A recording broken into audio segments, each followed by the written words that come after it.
찾으셨으면 제가 한 절 읽고 여러분이 한 절 읽으심으로 함께 교독하겠습니다. 또 눈은 눈으로 이는 이로 갚으라 하였다는 것을 너희가 들었으나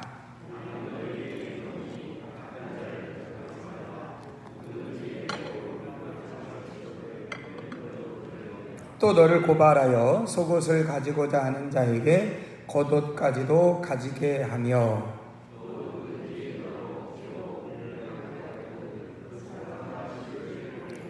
내게 구하는 자에게 주며 내게 꾸고자 하는 자에게 거절하지 말라.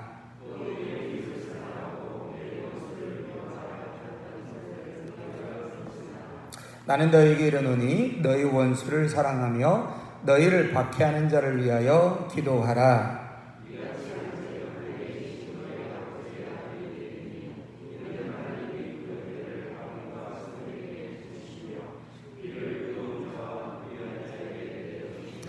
너희가 너희를 사랑하는 자를 사랑하면 무슨 상이 있으리요? 세리도 이같이 아니하느냐?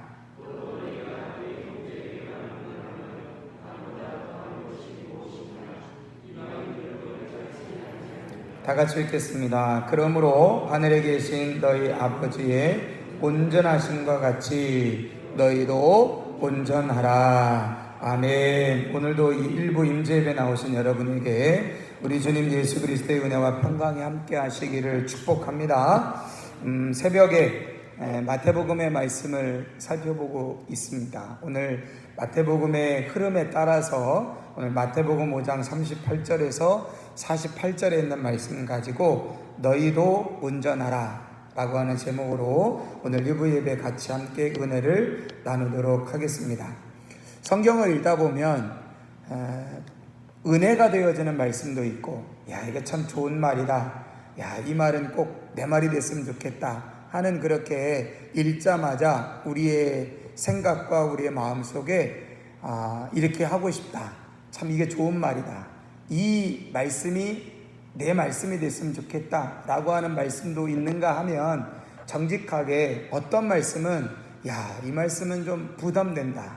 이 말씀은 좀 어렵다. 아니, 어떻게 이렇게 살 수 있나? 이 말씀은 좀 나하고는 거리가 멀다 하는 좀 부담이 되어지는 말씀도 있는 것들이 사실이죠.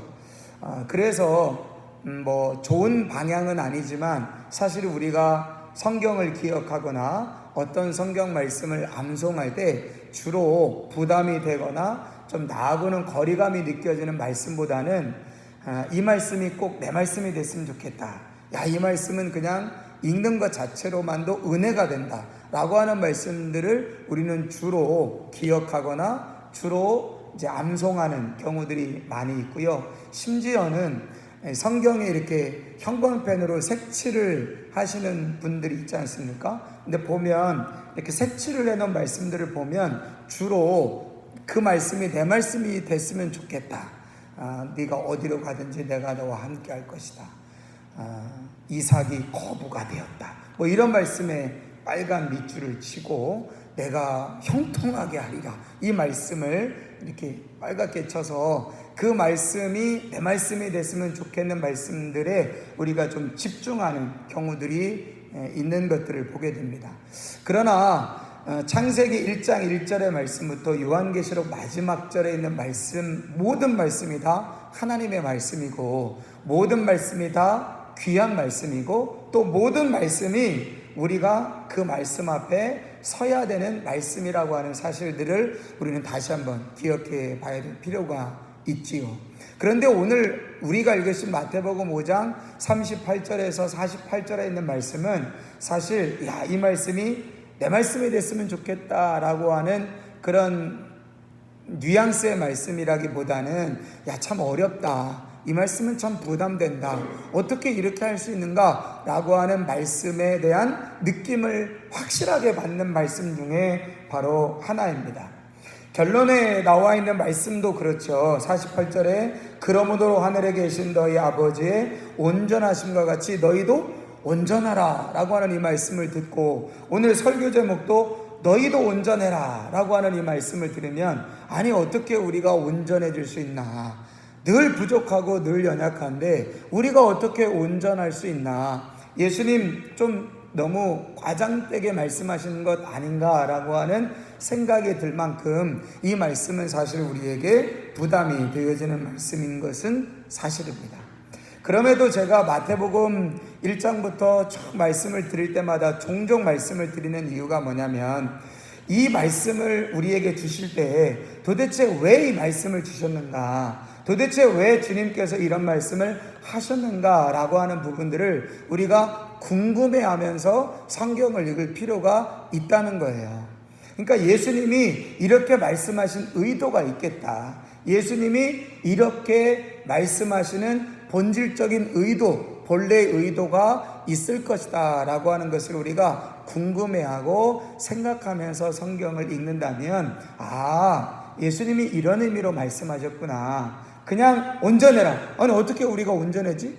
아니 어떻게 우리가 온전해질 수 있지?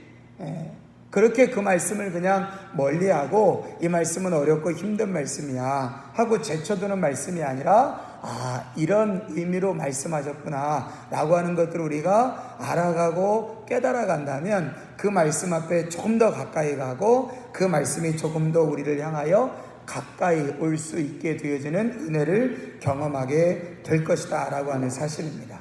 오늘 말씀의 결론은 이거예요. 아버지의 온전함처럼 너희도 온전해라 라고 하는 사실입니다. 그런데 이 온전함이, 하나님이 우리에게 요구하시는 온전함을 위해서는 두 가지를 먼저 생각해야 됩니다.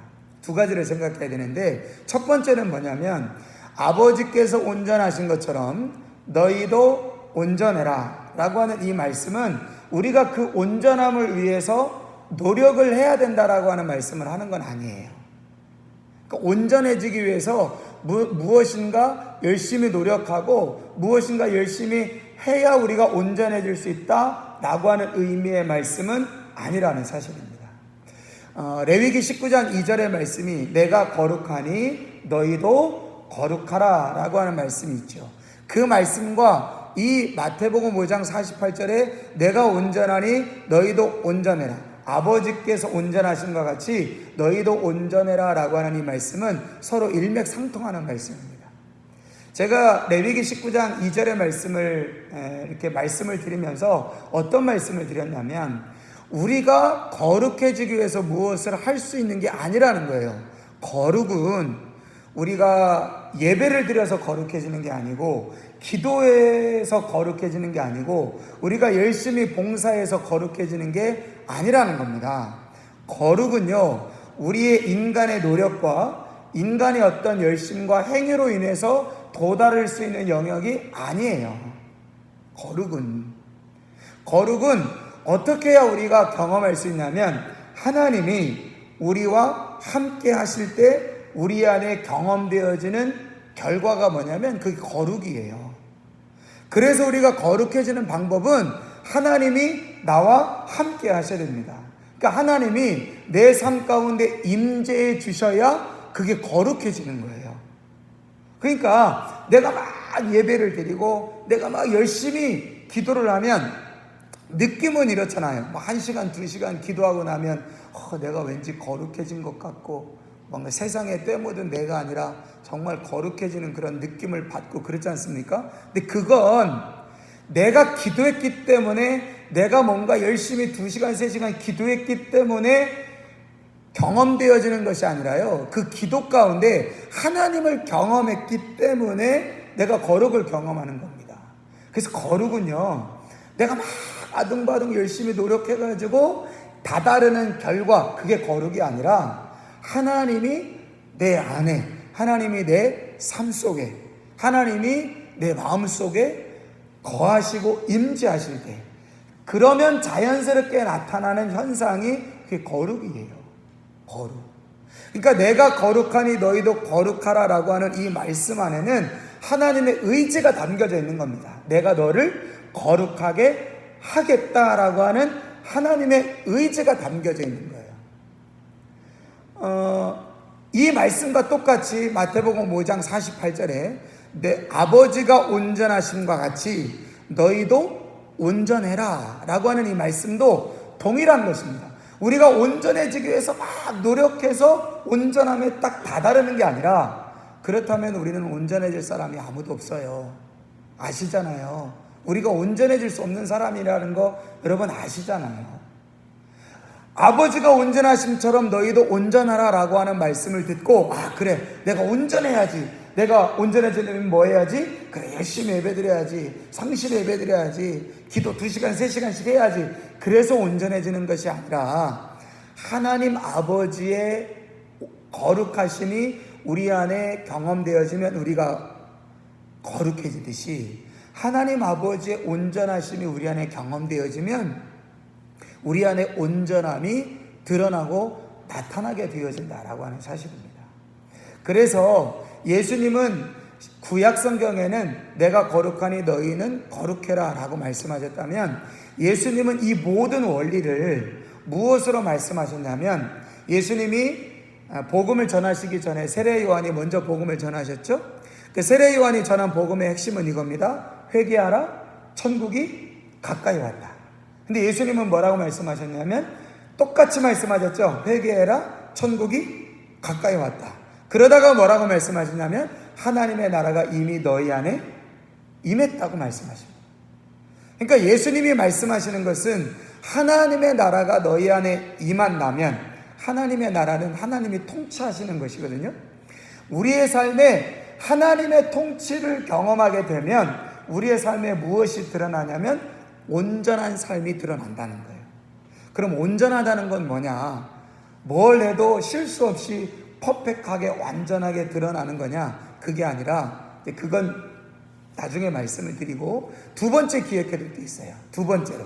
자, 첫 번째는 온전함은 내가 노력해서 다다르는 영역이 아니라 하나님의 통치를 경험할 때, 나는 부족하지만, 나는 연약하지만 하나님의 통치를 경험하면 우리 안에 온전함이 드러나고 나타나게 된다는 거예요. 그래서 내가 온전함을 향해 나가는 게 아니라 하나님이 우리 안에 통치하시는 것을 경험해야만 되어지는 것이 온전합니다. 이게 첫 번째 생각해야 될 것이고, 두 번째는 이겁니다. 그렇다면 하나님의 통치하심을 경험하기 위해서 우리가 뭘 해야 되냐는 거예요. 그냥 하나님 통치해 주세요, 하나님 나를 다스려 주세요, 그러면 되느냐? 그게 아니라 하나님의 통치를 경험하기 위해서 우리 안에 전환이 필요하다는 거예요. 아주 큰 전환이 필요합니다. 어떤 전환이 필요하냐면 율법에서 복음으로의 전환이 필요하다는 거예요. 바뀌어야 된다는 겁니다.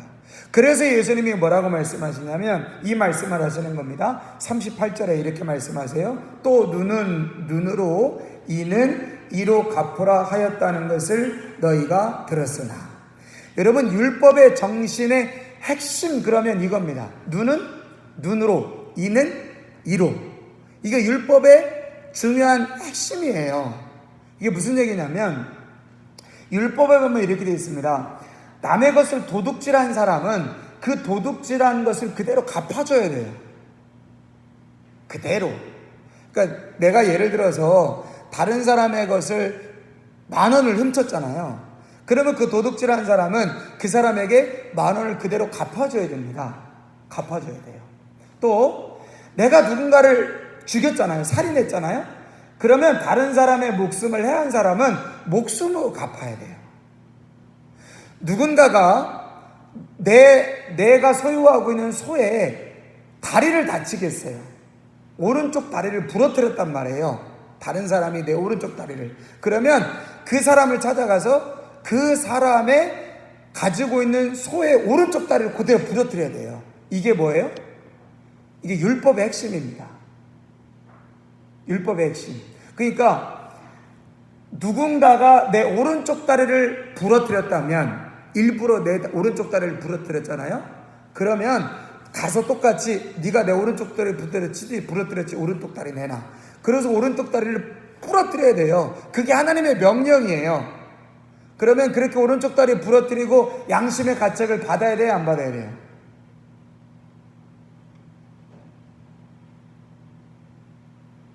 이해 못하셨어요?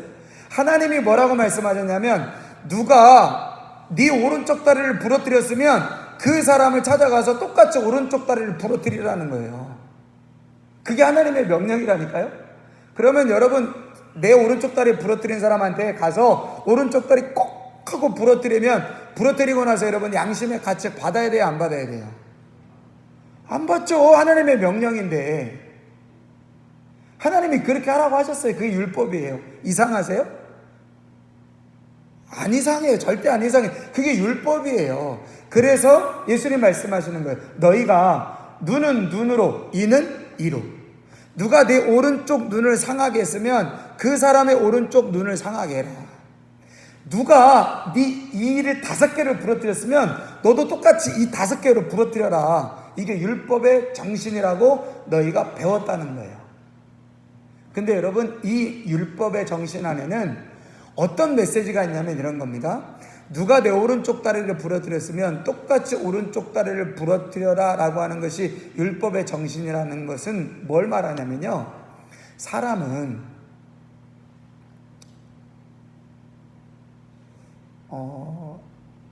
제가 만약에 고의로 막 이선일 집사님하고 막 이렇게 싸우다가 제가 어떻게 해가지고 앞니를 2개를 딱 부러뜨렸네요. 근데 우리나라 법에 뭐가 돼 있냐면 손해를 입은 만큼 상대방한테 손해를 입힐 수 있다라고 하는 법이 있다고 쳐보세요. 에? 그게 이제 정당한 거예요. 그러면 이선일 집사님이 저한테 와가지고 이 2개만 부러뜨리고 싶을까요? 아니면 하나 더 부러뜨리고 싶을까요? 여러분 어떠세요? 그렇게 만약에 그런 비유가 이해가 잘 안 되신다면 여러분들이 막 가는데 누가 와서 차를 팍 받았네? 내 새 차인데? 난 잘못이 없어. 그냥 훅 박았어요. 그래가지고 막 견적이 한 500만 원 나왔어요. 그러면 견적 그대로 받는 건 괜찮죠? 눈은 눈, 이는 이라고 했으니까. 그죠? 그러면 견적 500만 원만 받고 싶으세요? 더 받고 싶으세요? 더 받고 싶죠. 그러니까 눈은 눈으로, 이는 이로 하라는 말은 사실 어떤 말씀이냐면, 사실요, 인간은요, 누가 나한테 피해를 주잖아요. 그러면 그 피해를 준 사람한테 보복을 하고 싶어요. 복수를 하고 싶다고요. 그러면 인간의 복수심은 자기가 당한 만큼 해주고 싶은가요? 당한 만큼보다 더 해주고 싶은가요? 더 해주고 싶은 거예요. 그러니까 율법의 정신은 눈은 눈으로, 이는 이로 갚으라는 건 그대로 갚아주라는 의미이지만 사실은 제한을 둔 거예요. 우리가 더 복수하고 싶은, 그러니까 나한테 어떤 마음의 상처를 줬든 나한테 어떤 물질적인 손해를 준 사람한테 더 큰 손해를 입히지 말라고 제한하신 율법입니다. 야, 알아. 네가 피해를 받으면 더 피해를 주고 싶지.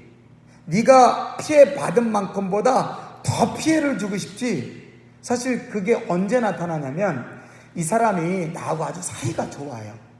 아주 사이가. 그럼 어떻게 되죠? 상대방이 나한테 실수를 해가지고 뭔가 손해를 입으면 자꾸 어떤 마음이 들어요? 봐주고 싶잖아요. 그죠? 그냥 실수겠지, 그랬겠지, 봐주고 싶잖아요. 근데 평소하고 사이가 안 좋아요. 그럼 어때요? 옳거니 네가 먼저 그랬지? 좋아, 너 한번 당해봐. 그게 인간의 마음이죠. 그런데 그럴지라도 어떻게 하라는 거예요? 눈만 상했으면 너도 똑같이 어떻게 된다? 눈만 상하게 된다는 거예요. 네가 오른쪽 다리를 상했으면 똑같이 그 사람도 어떻게 돼야 된다고요?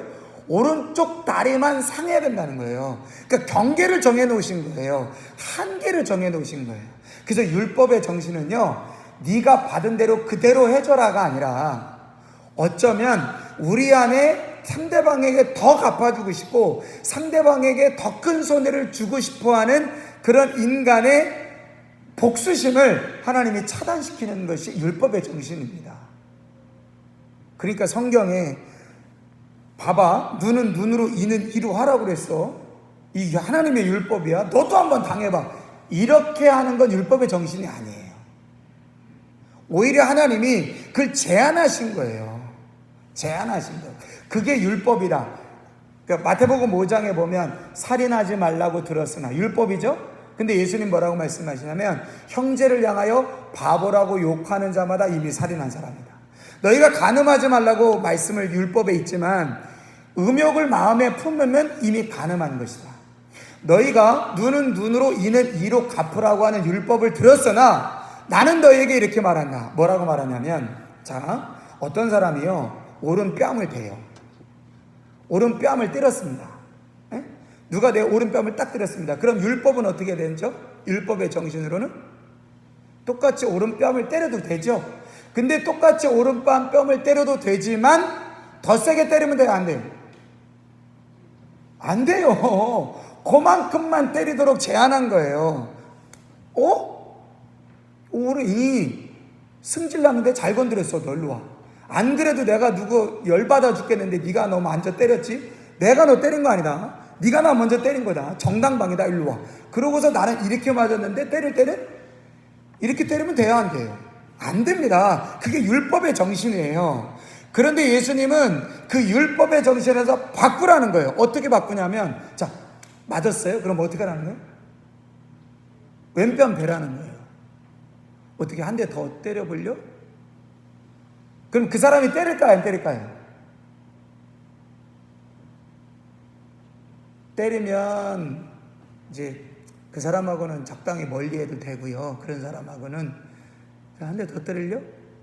그만 때리면, 그리고 미안해하는 사람하고는 그냥 그 관계를 유지해도 돼요. 그러니까 지금 예수님이 바꾸시는 거죠. 살인하지 말라고 너희가 들었으나 그건 율법의 정신이다. 그런데 이제는 어떻게 살았으면 좋겠냐면, 살인하지 않았으니까 나는 다른 사람 안 죽였어. 미워는 했지만 나는 죽이지 않았어. 내가 그 사람 얼마나 미워하고 부들부들 떨고 난 째려는 봤어. 속으로 미워는 했어. 그리고 꿈속에서 그 사람을 몇 번 죽였어. 그런데 죽이진 않았잖아. 그러니까 난 살인하지 않은 거야. 그러면서 당당하고 떳떳하게 사는 게 율법의 삶이라면 이제는 그렇게 살지 않았으면 좋겠다. 마음속으로 미워해도 이러면 안 되는데, 마음속으로 수도 없이 그 사람을 미워서 막 죽이고 때리고 막 별짓을 다 했는데 그거에도 양심의 가책을 누리면서 이렇게 살면 안 되는데, 이게 예수님이 원하시는 삶이 아닌데 그렇게 사는 삶으로 전환해야 된다는 거예요. 간음하지 말라. 막 온갖 머릿속에 보면 막 상상을 다 하고 막 별의별 생각을 다 하면서 그래도 나는 안 건드렸잖아. 그래도 나는 뭐 아무렇게도 안 했잖아. 나는 깨끗해. 나는 거룩해. 이게 율법의 삶이었다면 이런 마음 품으면 안 되는데, 이런 마음 품는 것조차도 하나님 기뻐하시지 않는데, 그런 삶으로 전환하라는 겁니다. 그런 맥락에서 누가 오른뺨을 때리거든. 그래, 율법에 의하면 일로 와봐. 왜 때려? 너도 한 대 맞아. 쫙! 똑같이 때렸어. 거의 이제 끝. 이런 삶을 살지 말고 누가 오른뺨을 때렸으면 저 사람이 나 왜 때렸지? 뭐 화난 일 있나? 한 대 더 맞아야 되나? 이렇게 사고를 전환할 수 있어야 된다는 거예요. 여러분, 우리가 실제적으로 그렇게는 못해도 누가 여러분 오른뺨 딱 때리면 한 대 더 때리세요. 설사 이렇게 못하더라도 오른뺨을 딱 때리고 나면 그래, 내가 맞았으니까 내가 언젠가 한번 갚아줘야지. 왜? 내가 잘못한 거 아닌데? 저 사람 먼저 잘못했는데요? 갚아주는 거 왜? 내가 뭐 잘못이야? 내가 먼저 잘못했까? 그 사람이 잘못했으니까 나도 그만큼 해주는 거지? 여러분, 이런 생각과 이런 사고와 이런 삶의 방식에서 누가 나 한 대 때리면 왼뺨 돌려대라고 했는데 내가 아직까지는 그 정도는 안 되지만 그래도 한 대 맞은 거 이해까지는 해보자. 여러분, 이렇게 사고가 전환되어질 수 있어야 된다는 거예요. 또 이렇게 얘기하십니다. 누가 너를 고발하여 속옷을 가지고자 해요. 여러분, 여기서 고발하다는 말이 중요합니다. 누가 너를 고발해서 속옷을 갖고자 합니다. 그러니까 법적으로 고발을 해가지고요, 여러분들의 속옷을 가지고자 하는 겁니다. 그때 어떻게 하냐면 겉옷까지도 가지게 해라. 속옷을 빼앗으려고 하는 사람에게 빼앗는 겁니다. 그런 사람에게 겉옷을 가지게 하고, 누구든지 너로 억지로 오리를 가게 하거든. 억지로 오리를 가게 하는데 이 사람이 어떻게 하냐면 그 사람과 심리를 동행하래요. 여러분, 억지로 가는 것과 동행하는 것은 같은가요, 다른가요? 다르죠. 그러니까 예수님이 지금 이 말씀을 하시는 이유가 뭐냐면 율법적 사고에서 복음에 합당한 사고로 전환이 되어지는 것이 필요하다는 거예요. 율법적 사고에서 복음에 합당한 사고로 전환되어지는 것, 이것이 우리 안에 필요하다는 말씀을 예수님께서 하시는 겁니다. 그러니까 구약의 이스라엘 백성들이 하나님이 임하시면 거룩해지죠. 근데 하나님이 임하시면 거룩해지는데, 거룩해지기 위해서 이스라엘 백성들은 무슨 노력을 해야 되냐면요, 거룩해지려고 노력해지는 것이 아니라 깨끗한 상태를 유지해야 돼요. 왜냐하면 부정한 상태에 있으면 하나님이 임하실 수 없어요. 그래서 예수님이 뭐라고 말씀하시냐면 너희는 깨끗함, 정결함을 유지해라. 그래서 늘 이스라엘 백성들이 부정하게 될 때마다 정결하기 위해서 뭘 해야 했냐면 제사를 드렸어야 됐어요. 왜냐하면 이스라엘 백성은요, 정결한 상태에 있어야 하나님이 임재하세요. 그래야 거룩을 경험하는 거예요. 이스라엘 백성들이 부정한 상태에 있으면 하나님이 임재하고 싶어도 임재하실 수가 없어요. 그러니 거룩을 경험할 수 없는 거예요. 그래서 이스라엘 백성들은 거룩을 위하여 노력하는 게 아니라 정결함을 위하여 노력하는 삶을 살아야 됩니다. 마찬가지로 하나님의 복음을 경험한 사람, 예수 그리스도의 복음을 경험한 사람, 십자가의 구원의 은혜로 죄사함 받아 하나님의 자녀가 된 사람들은 야, 내가 하나님의 자녀니까 거룩하게 살아야지, 온전하게 살아야지가 아니라 야, 내가 용서받은 사람인데, 내가 이 죄가 가득한 사람, 내가 도저히 용서받을 수 없는 사람인데 예수님의 십자가의 은혜와 그 구원의 은혜로 내가 용서받았지. 내가 예수님 뺨 때리고 내가 예수님 못 받고 내가 예수님의 속옷과 예수님의 겉옷을 다 빼앗은 사람인데 그 예수님이 나를 용서하셨지 하고 그 용서의 은혜를 경험하는 것, 그리고 그 용서의 은혜를 기억하는 것, 여러분 그게 저와 여러분들이 해야 할 일이라는 거예요. 그러니까 누가 내 뺨을 때릴 때 오른뺨도 때리시죠. 이렇게 하기 전에 우리가 할 일은 뭐냐면 누가 내 뺨을 때렸을 때 그래, 내가 예수님 뺨 때렸었지, 내가 예수님 소리 못 박았지, 내가 예수님 속옷과 내가 예수님 겉옷 다 벗겼지. 그런데 그 예수님이 나를 위해서 십자가에서 죽으셔서 나를 용서하셨지. 그 십자가의 구원의 은혜와 용서를 기억하면, 그 십자가의 구원의 은혜와 용서를 기억하는 자에게 하나님의 통치가 임한다는 거예요. 그 하나님의 통치가 임하게 되면 우리 안에 이런 일들이 일어난다는 거예요. 내가 이렇게 살아야지 노력해서 되는 게 아니라 이런 일이 나도 모르게 되어진다는 거예요. 누가? 내 안에 하나님의 다스리심이 그 일이 되게 하신다는 거예요. 그게 바로 하나님이 원하시는 온전함이라는 겁니다.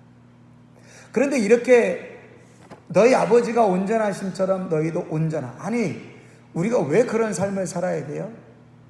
아니, 이 세상은 오른밤 때리면, 일로 와봐, 2대 때리는 세상인데 율법은 그나마 오른뺨을 누가 때리면 더 아프게는 때리지 않도록 제한하는 게 율법적인 삶이지만, 여러분 우리가 살아가는 세상은 어떤 세상입니까? 누가 오른밤 때리면 2대 3대 때리는 게 이 세상이잖아요. 그리고 정당방위다, 이 사람이 먼저 나 때렸다, 그게 이 세상이지 않습니까? 누가 나한테 손해 주면 내 안에 있는 복수심과 내 안에 있는 그런 것들을 다 쏟아내서 그 사람에게 더 큰 피해를 입히려는 것, 여러분 그런 복수심과 이런 것으로 가득한 것이 이 세상이잖아요. 아니, 율법은 그렇다 치더라도 우리가 살아가고 있는 세상은 이런 세상인데 왜 우리는 오른뺨 때리면 왼뺨 내어주는 그런 삶을 살아야 됩니까? 도대체 왜 우리는 그렇게 살아야 돼요? 우리가 구원의 은혜를 받았기 때문에? 우리가 하나님의 자녀이기 때문에? 물론 그렇게 예수님이 말씀하셔도 우리가 할 말이 없어요. 야, 내가 너 구원해 줬잖아, 내가 너를 위해서 십자가에서 대신 죽고 너에게 영원한 생명 줬잖아, 그러니까 그렇게 살아야지 해도 우리는 할 말이 없어요. 그래도 우리가 그렇게 살아야 돼요. 근데 오늘 본문에 예수님 뭐라고 말씀하셨는가 한번 보실까요? 5장 46절입니다. 5장 46절 같이 한번 읽을게요. 시작. 너희가 너희를 사랑하는 자를 사랑하면 무슨 상이 있으리요? 세리도 이같이 아니하느냐.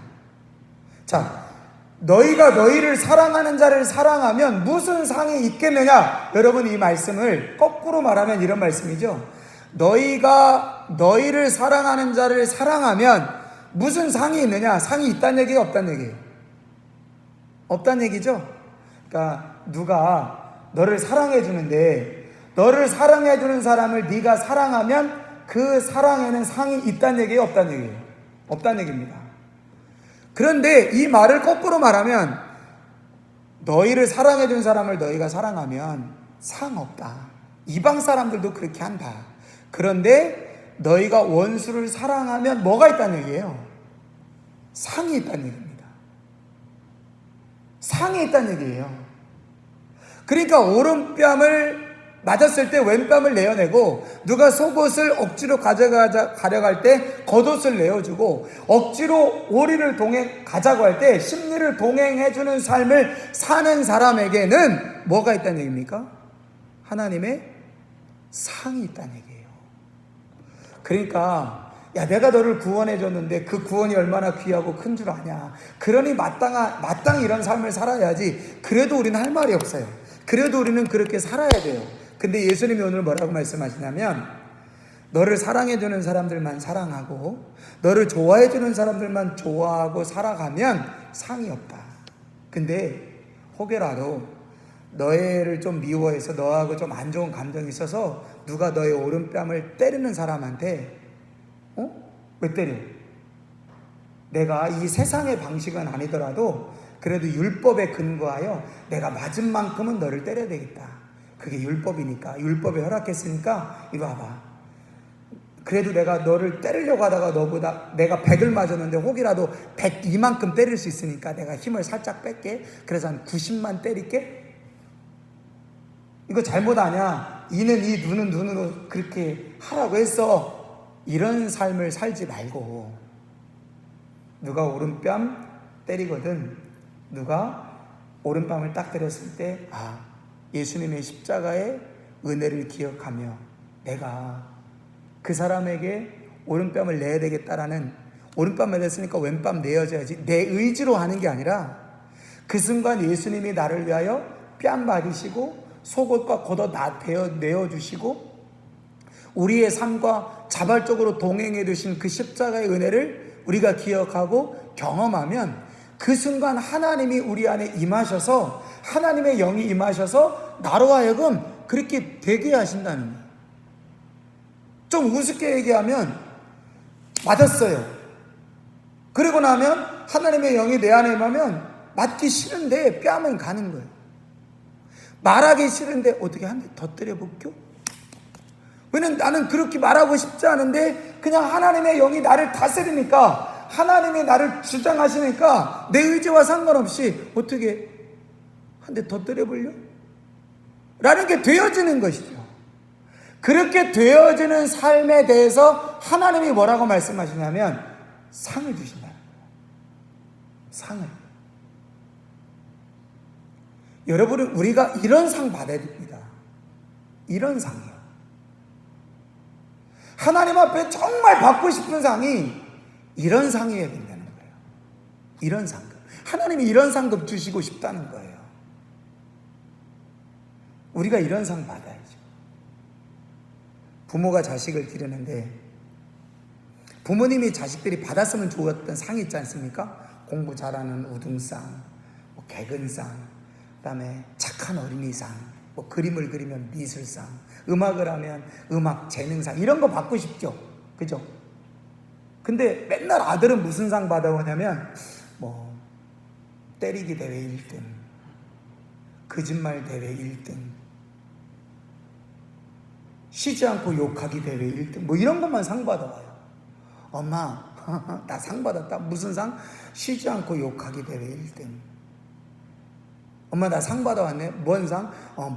많이 먹기 대회 1등. 요새는 무슨 먹방? 먹는 걸 방송을 하면 사람들이 지켜요? 봐요? 잘 먹는다, 맛있겠다. 이해가 안 가요. 뭐, 남 먹는 거 뭐 좋다고 구경합니까? 그냥 내가 먹지?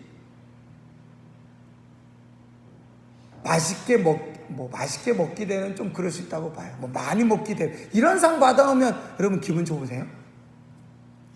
하나님이 저와 여러분들에게 주시고 싶어 하는 상이 있어요. 이런 상이라고요. 이런 상.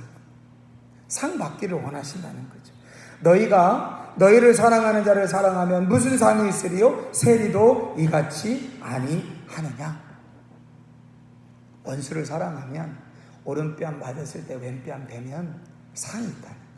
그런 상 받기를 소망하고 그런 상 받기를 기대하고 그런 상 받기를 원한다면 그 원함이 우리 안에 어떤 상황이 딱 벌어졌을 때 누가 오른뺨을 때릴 때 순간적으로는 승질이 날 수 있고 순간적으로는 옛사람의 모습처럼 화가 나고 승질이 날 수 있지만 그래 예수님이 나 대신 뺨 맞으셨지. 예수님이 나 대신 속옷 갖고도 다 벗겨두시면서 나 대신 십자가에 죽으셔서 내게 구원의 은혜를 허락하셨지. 여러분 이걸 우리가 기억하고 이 은혜를 기억하게 되면 그때 내 옛사람의 소욕과 내 승질이 나를 다스리는 게 아니라 내가 여태까지 살아왔던 내 승질이 나를 지배하는 게 아니라 하나님의 영이 나를 다스리시고 하나님의 영이 나를 통치하시면 이렇게 할 수 있다는 거예요. 이렇게 되어지기를 소망하고 이렇게 되어지기를 바라고 이렇게 되어져서 하나님이 주시는 그 상을 받기를 바라면 하나님이 우리를 다스리시고 통치하시는 것을 통해서 우리 안에 온전하게 되어지는 아버지의 온전하신 것 같이 온전하게 되어지는 그 은혜를 경험하게 된다는 겁니다. 그런데 그 상 중에 하나가 뭐냐면 그 하나님이 보상하시는 상 중에 하나가 뭐냐면 하나님 아버지를 닮아가는 거예요. 그래서 오늘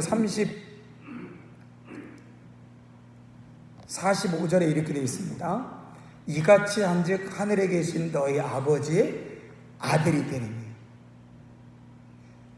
우리가 이미 예수 믿어 하나님의 아들, 딸이 됐는데 이렇게 하면 또 아들이 된대요. 이게 무슨 말입니까? 예수 믿어 구원받아 하나님의 자녀가 됐는데 이렇게 하면 하나님의 아들, 딸이 된대요. 이게 무슨 말이에요? 이 말은 하나님의 자녀가 된다는 신분의 의미가 아니라요. 하나님을 꼭 빼닮은 자식이 된다는 거예요.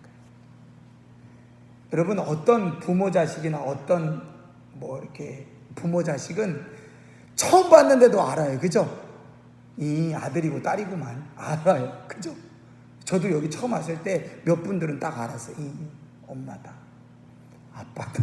딱 알았어요. 보고. 왜냐하면 설명이 필요 없거든. 그냥 딱 보면 아버지하고 아들이네. 근데 아들이었어요? 이런 사람도 있어요. 그죠? 안 닮았어. 엄마도 안 닮고 아빠도 안 닮았어요. 그럼 누구 닮았을까요? 분명히 누구 닮았어요. 할아버지 닮았든 할머니 닮았든 닮았어요. 그래서 분명히 닮았어요.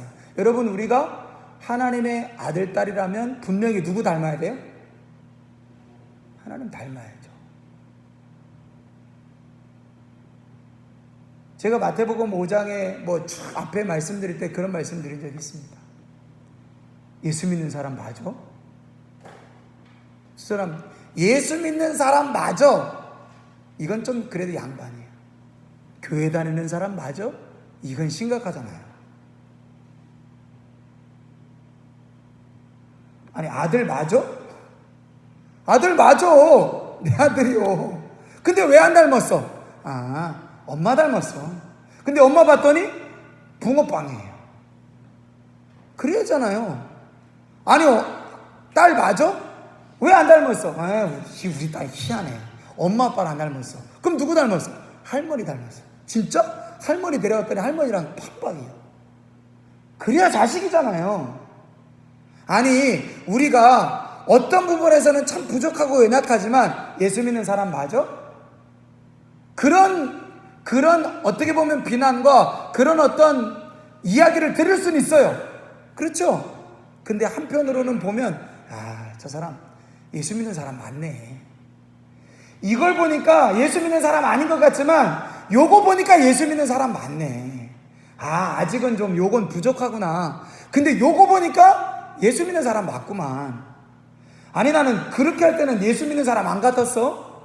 그렇게 하는 거 보니까 절대 예수 믿는 사람이라고 생각 안 했는데 이렇게 보니까 저 사람 진짜 예수 믿는 사람이구만. 여러분 이런 얘기 들어야 된다는 거예요. 아니 아빠만 봤을 때는 아빠 딸 맞아? 근데 엄마 보니까 엄마 딸 맞는 것처럼 나는 그 모습만 봤더니 예수 믿는 사람 안 같더라고. 근데 또 다른 모습 보니까 야, 저 사람 진짜 예수 믿는 사람이네. 진짜 저 사람 믿는 사람이네. 진짜 저 사람 구원받은 사람이네. 진짜 저 사람 신앙생활 하는 사람이네. 여러분 이런 모습을, 이런 이야기를 들어야 되는 거죠. 그리고 그런 모습들이 점점 확산되어지는 거예요. 그게 바로 오늘 48절에 아버지께서 온전하신 것 같이 너희도 온전해라. 여러분 우리가 저 예수 믿는 사람 맞아? 라고 평가받을 만한 그 삶의 연장에도요, 하나님이 다스리시면 예수 믿는 사람으로 인정받게 되는 삶의 모습이 드러나게 되는 거예요. 그거 하라고 오늘 주님이 저와 여러분들에게 말씀하시고 있습니다. 너희 아버지처럼 너희도 온전해라. 여러분 이 말씀 우리에게 결코 먼 말씀이 아니라요, 그리스도의 십자가의 구원의 은혜를 경험한 사람에게 충분히 일어날 수 있는, 아니 충분히 경험되어져야 되는 말씀이라고 하는 사실을 기억하며 여러분 이 말씀이 저와 여러분들의 소망이 되어지시는 은혜가 있어 주시기를 주님의 이름으로 축복합니다. 기도하겠습니다. 하나님 아버지,